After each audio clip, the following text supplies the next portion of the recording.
Welcome to Sports from the Couch I gotta say, it's the stupidest thing in sports. with your host, Mike Mercado. Players cannot stand him. Coaches cannot stand him. Most importantly, the fans can't stand him.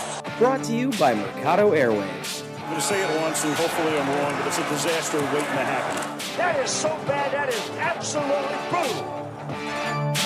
Hello and welcome in, friends, to another edition of Sports from the Couch here on Mercado Airwaves. I'm your host, Mike Mercado, and I want to thank you so much for making us a part of your Saturday, May 22nd, 2021. We are here in the beautiful city of Chicago, getting ready for the NBA playoffs. Happy weekend and happy NBA playoffs. Thank you so much for making us a part of your weekend. On today's edition of the show, we are making our official predictions. The play-ins have happened, which means it is time to get the real thing going. But before we get to all that, let's take care of some housekeeping notes. You guys can follow us all over the universe. I'm on Twitter at Mike M Media, Instagram Mike Mercado Media, and of course be interactive with the show on Twitter at Couch Sports Talk. Like, rate, review, and shares wherever you get your favorite podcast at Mercado Airwaves. If you see the video version of the podcast on YouTube, youtube.com/Mercado Airwaves Network, please subscribe to us over there as well. youtube.com/Mercado Airwaves Network. We have swag, teespring.com/Mercado Airwaves, and you could be a producer. Check out our new tiers at patreon.com/Mercado Airwaves. So the NBA playoffs are finally upon us in just a couple of hours. Tip-off for the first game in this season, the postseason, the real season in the NBA. The first game to tip off will be the Heat and the Bucks. And on today's edition of the show, we are going to make our official predictions. And before we get to that, I wanted to just kind of get my final thoughts on the play-ins. I know a lot of people were upset after what was an awesome game last night between the Grizzlies and the Golden State Warriors. You saw Ja Morant and Steph Curry just absolutely ball out. Awesome going into overtime. And, I think, again, postseason basketball never misses. Even though it's really easy to make predictions, and I think a lot of people feel like they know how this thing is going to play out, there is something to a one-game elimination and the best playing against the best, or these killers going at it. And it's a little different now that we're in the actual postseason to see a series play out. And we know in the NBA how that ends up kind of going. So I just wanted to, commend the NBA. Now, there is some news heading into the playoffs. Apparently, LeBron James has, broke protocol. And he went to some function with Michael B. Jordan. And, it's going to be really weird with the vaccinations and, everything that's been going on recently, how they're going to play out. But how this affects the rest of the playoffs, that's going to be interesting. Because what if this was somebody else? Will they stick by the book? Is there an actual rule that was broken? I don't know. It seems like there was, but I'm not smart enough to. I'm not going to make any guesses. I just thought I'd let you guys know that report has come out early on this morning. At least that's when I saw it, all over the Twitterverse and on Instagram. So we'll keep our eye on that. With that though, play-ins I thought were awesome. I think they're here to stay. It made teams not tank. It made the season interesting for a lot of different franchises and fan bases in different cities. And we got good basketball. There were some blowouts, and then there were close games. Just like everything else, right? But I think for what the league wanted, for the 72-game season, for all these other X factors, these other things that's surrounding it, the actual play-ins, I think, were good for the league. Whether or not you got Steph in, you made a start with Ja Morant. I know a lot of you guys aren't wrestling fans, but for those of you who are, you'll understand this analogy. For those that aren't, I'll take you through it. If you want to make a star, if you want to make the next crop, the next generation, they need to beat an established guy, a former champion, somebody who's been over on the top of the card.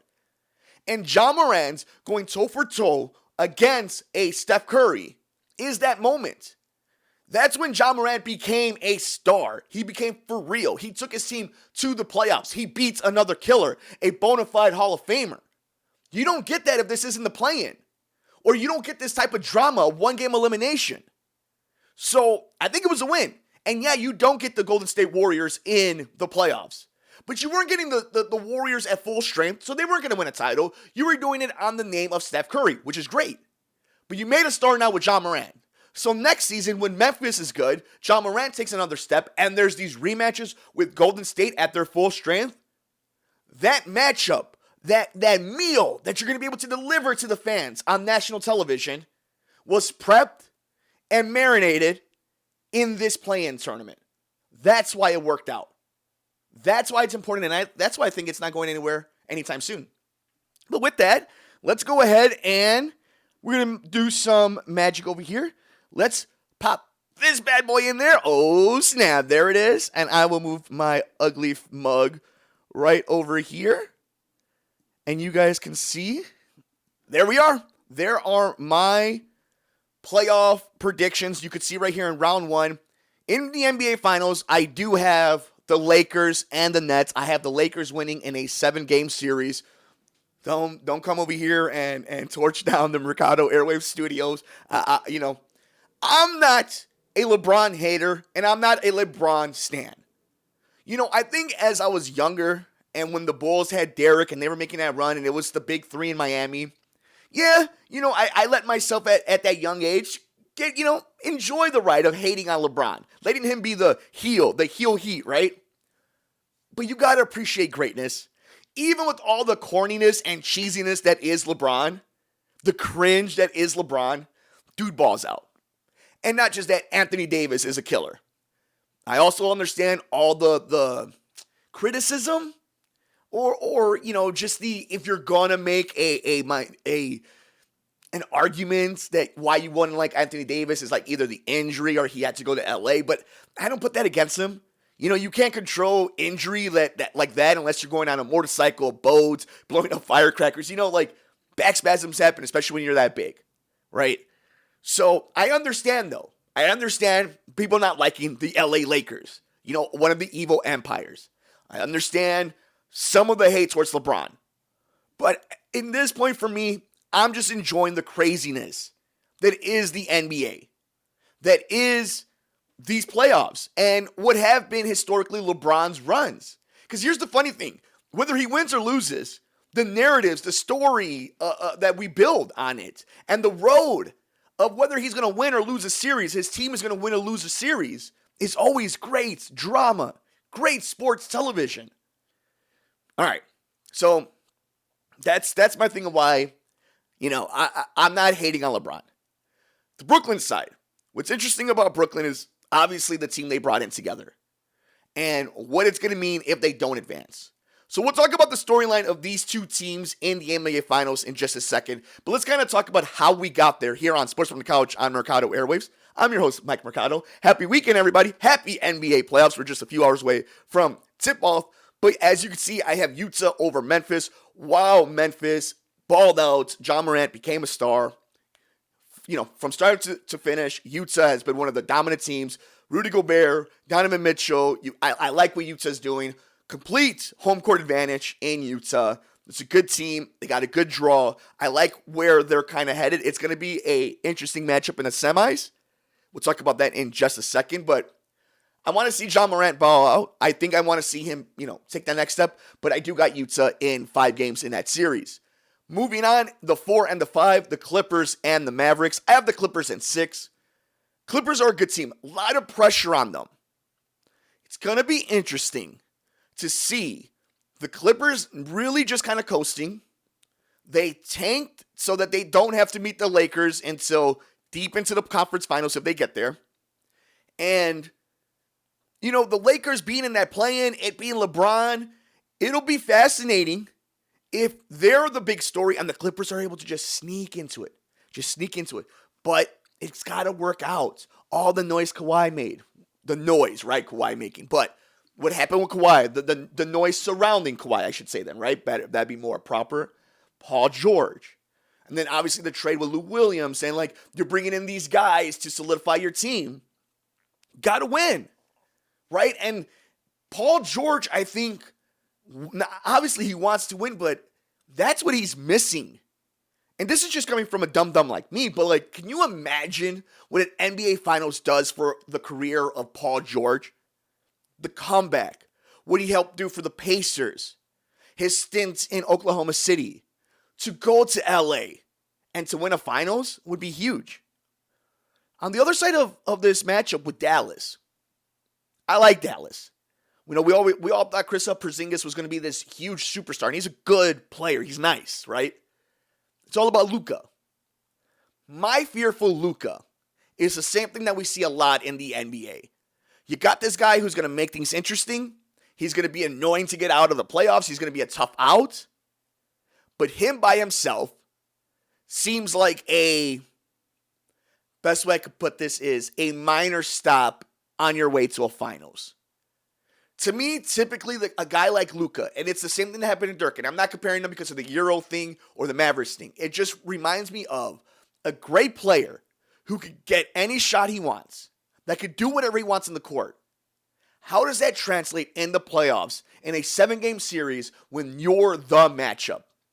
And while there's a lot of good players around you, comparatively, the gap between you and the next guy is pretty big.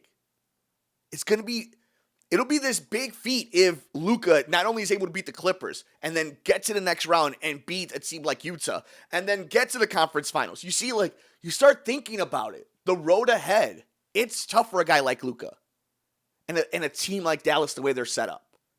And I'm afraid that might become a thing years of seeing. Hopefully not. Hopefully they're interesting. They get to conference finals. Hopefully I'm completely wrong and they make a run now. It'll be great for the league. It'll be great for us here on the show. It'd be wonderful for basketball. But I'm afraid whether or not they're going to have enough pieces. We'll see if Mark Cuban and that entire staff, they're able to do something with it. But I got the Clippers moving on. What a fun one here. 3-6. Mafia. You got the 3 and the 6 matchup between the Nuggets and the Trailblazers. Is it Dame time? I'm not sure what's going on with CJ. Carmelo, what a comeback. I like Portland. And I love Dame. And it's tough with Denver because, Jokic is going to be the MVP, deservedly so. There are some awesome things going on there with Aaron Gordon and Michael Porter Jr. and there's a lot that I like about them, except they lost Jamal Murray. And that is not just some easy thing that you just overcome, especially at point guard in the playoffs. I guess my thing about this one, and I'm just kind of visualizing it, is Portland, I think, can outgun Denver. This is the second most interesting matchup in the entire not only in the Western Conference, but in the entire playoffs. But I'm going to go with Portland in it. I think Dame gets his team out of the first round, and I think we're into a wonderful semifinals.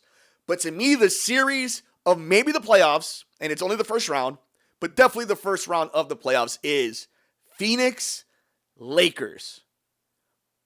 I mean, Chris Paul, Devin Booker, LeBron, Anthony Davis. I mean, it writes itself. If you're Phoenix, this is the series. If you win, if you beat LA and you get out of it healthy, you're going to the finals. That's what sucks about that landing spot for them. The plan was great, but for the Valley to have to see this matchup so early to start the playoffs, that's no es bueno. I think Phoenix has a real chance in this. I think this goes 7. There's going to be points where Phoenix is going to have LA on the ropes. But we'll talk about it in the finals. When push comes to shove, who are you putting your money on? I'm putting with the Lakers in that series. So let's go to the Eastern Conference. We'll stay on the Western Conference and we'll just finish off the bracket between the Clippers and Utah, the 1 and the 4. Again, I think Utah's the better team. They've shown it all season. They play defense. The defensive player of the year right there at Rudy Gobert. Donovan Mitchell, Spider, is a true superstar in this league. The thing about the Clippers is all the pressure will be on them at that point.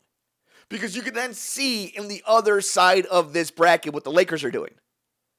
So I'm going to go with Utah on that one. And then in a 6-7 matchup between the Lakers and Portland.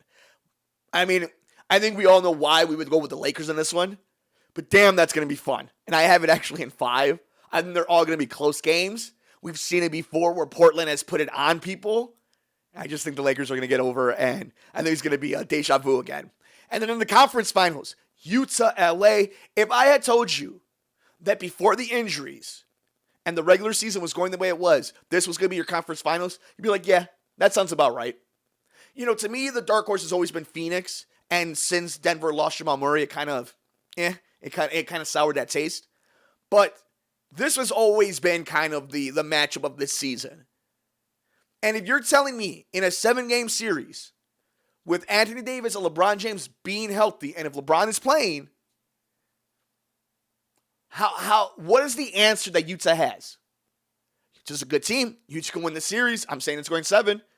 But I'm asking you, if we were playing NBA 2K, we've done the simulation 100 times. What's the answer for LeBron James? I'm going with the Lakers in that one. Moving on to the other side, let's go to the Eastern Conference. We have the 1 and the 8, Philadelphia and Washington. Shout out to Washington. Bradley Beal is a killer. We'll see what happens with him. See if the Bulls decide to get into that sweepstakes. And then Russ, obviously. It sucks, man. I really wish we would have seen what happened if that OKC team had won the finals those few years back, But Philadelphia's winning the series. We'll go with the Sixers in that one. Knicks Atlanta, already drama going on with the Atlanta coach talking about the league wants New York and it's going to be an uphill battle. Look, this is going to be a tough game. And I'm telling you right now, Thibodeau and what's going on with Derek and Julius Randle, they're going to be ran into the ground and they're going to give everything they have, and it's going to be a fun series. New York is going to win it, but by the time they get to the next round, their tanks are going to be on empty. I'm more than happy to be wrong. Shout out to that team. I love Taj Gibson, Derek, and Tom. But I'm just going from past experience, and we'll see what happens on. But I got the Knicks over Atlanta. How about this one? Bucks, Miami. What is this Miami team? We know Jimmy. There's nice pieces over there, right? But if Milwaukee doesn't get out of this, we haven't talked about Milwaukee. Think about that. We've spent this entire time, nearly 20 minutes. We haven't said one thing about the Bucks, about Giannis. And they're a nice team. We talked more about Utah. I know we were just on the Western Conference, but Milwaukee has a lot of Utah in them as well. Obviously, with Giannis, that's the X factor that changes everything. But this is a good team. A lot of good pieces together that have been built over the last few years throughout the entire time that they've lost big matchups heading into this season in playoff matchups. But I'm going to go with Milwaukee in that one. But talk about pressure. And in a very fun one, Brooklyn-Boston. So Tatum goes off in the play-ins and, starts solidifying himself as that star, that all-star we all know he is, right? Brooklyn hasn't played with each other. They started playing with each other. They've done the load management thing. And that's fine. Look, this is the experiment. Because at the end of it, like James Harden said, they're going to be judged on whether or not they win a finals. So bunk the regular season, especially this one, for them, in their minds. They need a win. And I think they're going to put it on Boston. I think this is a 6-game series. I think Brooklyn, for the most part, wins it, but there's going to be close games. But I'm going to go with Brooklyn in that one. Setting up a very fun semis on both sides. Because we have Philadelphia versus New York. At that point, I think simply put, Philly just has way too many weapons. And I think the way New York plays, they're going to be on E by this point. They're going to have a great run for them, a great season for them. But I'm going to go with Philadelphia winning that series. And in the Brooklyn-Milwaukee one, I'm going with Brooklyn. How can you not? Even beyond the big three, the rest of that team, Milwaukee, Giannis is so good, and a lot of the pieces they have around him. But I'm going to go with Brooklyn this one. I feel so bad for Milwaukee. They have so many nice players, and they've been together for so long. But I'm going to go with Brooklyn in that one. Setting up a Philly-Brooklyn Conference Finals. The reason I went with Brooklyn, obviously the big three, but it's beyond that. It's this, what Ben Simmons, so good, right? Tobias Harris, so good. Joel Embiid, so good. But they're so, it's hard for me to put into words when I see Philadelphia any type of true flaw that they have, but also not being able to put any confidence in them. And maybe it's because I think maybe they're a little snake bitten. And when push comes to shove, you could double down on Joel Embiid, and it's going to be down to Ben Simmons making an offensive move, making a big shot. And, if it ends up in Tobias' hand, then, that's all different. But I think with Brooklyn, you don't have that problem. Any one of these dudes is going to put a knife in your chest and be over with it. Sorry for the very violent and graphic, description. But with that, we have our finals. Lakers, Brooklyn. And we've been talking about it the entire time. We talked about it in the beginning. Both teams need to win. And quite honestly, Brooklyn can't afford to lose. This is a team that, whether it's fair or unfair, whether you like it or not, the players put themselves in this position. They basically in the beginning said Steve Nash is kind of the coach, but we're all coaching council. They haven't played together all season. There's always weird auras around KD, Harden, and Kyrie, even though I don't think any of them are bad dudes. I don't think they've ever done anything. It's just the way they don't, some fans, especially social media fans, don't vibe with them. So there's always something. And with the Lakers, it's the prestige of the franchise. And then obviously with LeBron, and then you have AD and, Jeannie Buss, and it's just like, Tinseltown, and it's Magic is always in the news. There's always something. And putting these two teams in the finals, putting that all together, I mean, what do you do? What happens to Brooklyn if they don't win the finals this year? Obviously, they're going to come back next year, but what then? What changes? Why, in a longer season, another year under your belts, is that going to be the season when you win a finals? And it's not like KD and James don't know how to play with each other, right? They've been to a finals with each other. Kyrie's won one, so has KD. And me saying that, somebody's not a hater. Somebody who roots for all these freaking teams, right? That's me just running off a bunch of stuff that's true. That's the story. That's the bubble around it. For the Lakers, while they're the favorite, they also could kind of ride this weird LeBronisms of like, I'm the underdog. Brooklyn can't use that. And more than anybody, there's nobody who loves to play that, what's like for a better word, the underdog, the victim role than LeBron. Oh, God. He's going to eat that up. He's going to eat that up. I think the Lakers win this one in 7. What the offseason will be, not only when one of these teams win, but when the other team doesn't, it's going to be just as interesting as the NBA Finals. But that is it, guys. I have the Lakers in 7. Please tell me why I am completely wrong. Please convince me on why somebody like Phoenix can win the finals, while somebody like Utah can win the finals. Can the 76ers win the finals? What about the Milwaukee Bucks? Look, guys, I am all here for something to not be chalk. I really want it to be unique. I want to have fun this NBA playoffs.